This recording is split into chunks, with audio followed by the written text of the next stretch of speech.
नाग पंचमी की कहानी। एक नगर में एक सेठ जी रहते थे। उनके 7 बेटे और 7 बहुएं थी। इन 7 बहुओं में से 6 बहुओं के तो पीहर थे, लेकिन 7वीं बहू के पीहर नहीं था। जब है गर्भवती हुई तो उसे घेवर खाने की इच्छा हो रही थी। उसके पीहर नहीं था तो उसने एक घेवर चुराकर पानी भरने गई, तब ले गई। वहां जाकर पेड़ के नीचे घेवर रख दिया और सोचा कि पानी भरकर आराम से घेवर खा लूंगी। जब वह पानी भरकर घेवर लेने गई तो वहां घेवर नहीं मिला। उस पेड़ के पास एक बाम्बी थी, उसमें एक नागिन रहती थी। वह नागिन भी उस समय गर्भवती थी। घेवर को देखकर नागिन की इच्छा उसे खाने की हुई और उसने घेवर खा लिया। उस नागिनी ने सोचा कि यदि साहूकार की बहू मुझे गाली देगी तो मैं उसे डस लूंगी, और यदि कुछ नहीं कहेगी तो इस बिना पीहर की को पीहर दिखा दूंगी। साहूकार के बेटे की बहू ने कहा कि शायद कोई मेरी जैसी ही होगी जिसने यह घेवर खा लिया। ऐसा सुनकर नागिन बहुत खुश हुई और उसने अपने बेटों से कहा कि तुम इंसान का रूप बनाकर जाओ और साहूकार के बेटे की बहू को लेकर आओ। नागिन के बच्चे इंसान का रूप बनाकर साहूकार के घर चले गए। वहां जाकर उन्होंने कहा कि हम हमारी बहन को लेने के लिए आए हैं। तब सास ने कहा कि पहले तो कभी नहीं आए, इतने दिन कहाँ थे। तब उन्होंने कहा कि जब हमारी बहन का जन्म हुआ तब हम नानी के घर थे, और शादी हुई तब हम परदेश कमाने के लिए गए हुए थे। उन लड़कों ने बहुत सारे कपड़े, गहने और मिठाइयाँ बहन के सास और जेठानियों के लिए ले गए थे। सास अत्यंत प्रसन्न थी और जेठानियाँ उसे देखकर जल कूद रही थी। सास ने बहू को उनके साथ में भेज दिया। बॉम्बी के पास जाकर उन्होंने कहा, बहन हम नाग हैं। उस दिन जब तुमने पेड़ के नीचे घेवर रखा था तब तुम्हारा घेवर हमारी माँ ने ही खाया था। उन्होंने तुम्हें अपनी बेटी माना है, इस नाते से तुम हमारी बहन हुई। बहन अब तुम हमारी पूंछ को पकड़ लो और डरना मत। उनके कहने पर वह पूंछ पकड़कर बॉम्बी में चली गई। वहां पर उन्होंने उसे बहुत लाड़ प्यार और सुख से रखा। वहीं पर उसने एक लड़के को जन्म दिया। जब उसका लड़का थोड़ा बड़ा हुआ तब की बात है, पड़ोसन ने साहूकार के बेटे की बहू को सिखा दिया, अगर तू तेरी माँ की इतनी ही लाडली है तो तू तेरी माँ से कहना कि आज तो नागों को दूध में ही पिलाऊंगी। पड़ोसन का ताना उसे सहन नहीं हुआ। वह माँ से जिद करके नागों का दूध ठंडा करने लगी। अभी तक दूध ठंडा नहीं हुआ था, उससे पहले ही उसके बेटे ने घंटी बजा दी। घंटी की आवाज सुनकर छोटे बड़े सारे नाग दूध पीने के लिए दौड़ पड़े। जब उन्होंने दूध में मुंह लगाया तो बहुतों का मुंह जल गया। तब नाग क्रोधित होकर बोलने लगे कि हम बहन को काटेंगे। उसकी माँ ने उन्हें समझाते हुए कहा कि इसे मत काटो, यह तुम्हें आशीष देगी।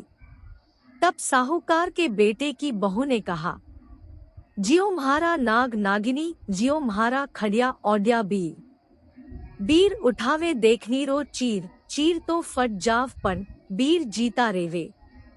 थोड़े दिन बीत जाने के बाद पड़ोसन ने फिर से ताना मारा कि यदि तेरी माँ तुझ पर विश्वास करती तो तुझे 7वें कोटे की चाबी देती।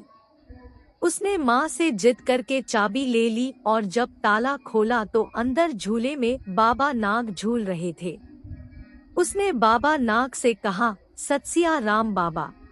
उन्होंने कहा कि तूने सत सियाराम कर लिया, वरना मैं तुझे डस लेता। तब उसने कहा कि आप तो मेरे पिता हो, मुझे कैसे डस सकते हो। और बोली, जियो नाग नागिनी, जियो वासुकी नाग। जीन मेरो लाड लड़ाया 9 करोड़ को हार। नाग देवता ने उसको 9 करोड़ का हार दे दिया। माँ ने अपने बेटों से कहा, बाई तो अब बड़े घरों में हाथ डालने लगी है, उसे घर पहुँचा दो। नागों ने साहूकार के बेटे की बहू को बहुत से गहने कपड़े दिए और ससुराल पहुंचा दिया। थोड़े दिनों की बात है, उसका बच्चा झाड़ू तोड़ रहा था। ताई ने कहा, झाड़ू मत तोड़, इतना तोड़ने का शौक है तो तेरे नाना मामा के यहाँ से लाया होता। सांपों ने सुन लिया। माँ से जाकर कहा। माँ ने कहा, 2 झाड़ू सोने की बनवाओ, 2 चांदी की बनवाओ और दे आओ। ताइयां देखकर जल गई। कहने लगी, इसके तो ताने मारने से धन बढ़ता है। कुछ दिनों के बाद की बात है। बच्चा गेहूं बिखेर रहा था। ताई ने ताना मारा, गेहूं बिखेरने का शौक है तो नाना मामा से ले आता, हमारे यहाँ तो मत बिखेर। सांपों ने सुन लिया। जाकर माँ से कहा। माँ ने कहा, 2 बोरी दाने सोने के घड़ाओ, 2 बोरी दाने चांदी के घड़ाओ और दे आओ। ताइयां और जल गई। कहने लगी, इसे ताने मत मारो, इसका धन बढ़ता है। छोटी जेठानी लकड़ी लेने गई, वहां सांप था। उसने सोचा सबसे छोटी को भेजना चाहिए, सांप उसे खा जाएगा तो मुसीबत मिट जाएगी। छोटी बहू लकड़ी लेने गई तो वहां सांप बैठा था। बोली, भैया राम राम। सांप ने झट से बिछुए दे दिए, पहनकर छम छम करती चली आई। जेठानियां देखकर जल गई। 2-4 दिन बाद पान की गड्डियों में एक सांप देखा तो बड़ी जेठानी ने सबसे छोटी को पान लेने भेजा। उसने सोचा आज अवश्य सांप काट लेगा। सांप को देखकर छोटी बोली, भैया घर के क्या हाल चाल है? घर में सब ठीक तो है? सबको मेरा राम राम कहना। सांप ने मुंदरी पहना दी। जेठानियां फिर जल कुड़ गईं। उसका पति दुकान से आया तब सिखा दिया कि तेरी बहू के तो सांप बिच्छू से दोस्ती है। साहूकार का बेटा अपनी बहू से रात को कहने लगा, सच सच बता, सांप बिच्छू तेरे क्या लगते हैं जो तुझे काट खाने के बजाय गहने देते हैं? बहू ने कहा, वो तो मेरे भाई भतीजे लगते हैं। फिर उसने सारी बात अपने पति को बताई। पति ने कहा, तो क्या तेरे भाई भतीजे तुम्हें ही बुलाते हैं?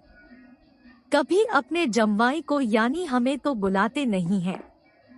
आने कोने में छुपे सांपों ने बात सुन ली तो जाकर अपनी माँ से कहा।